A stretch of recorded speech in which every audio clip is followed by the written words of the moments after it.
Right, if like this kid, you've got a load of curly hair and you like to wear it heavy, skin fade on the sides is very in fashion at the minute, and then curly and heavy at the front. What you need to do is get yourself some sea salt spray, a couple of squirts, work it through the hair, especially underneath by lifting it up.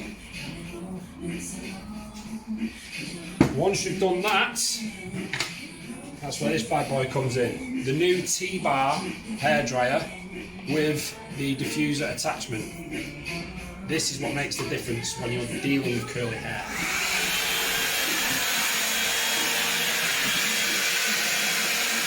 What it's going to do is going to distribute the hair, put the teeth back in, the air is going to come out, and it's going to come out like a fan as opposed to with the hairdryer coming out with a nozzle straight. This is going to distribute it wide and a lot easier and better for the curls to become curly.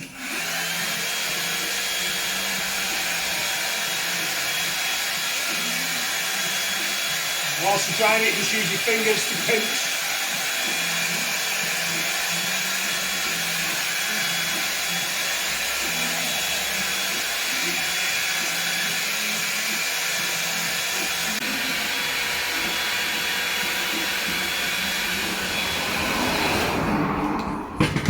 Once it's done, and then just going to put it into place where you want it.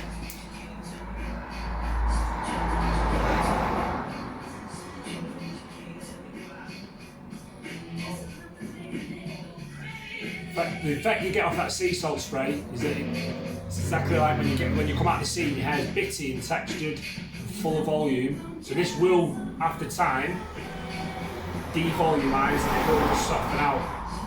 For now, there's one curly head fuck.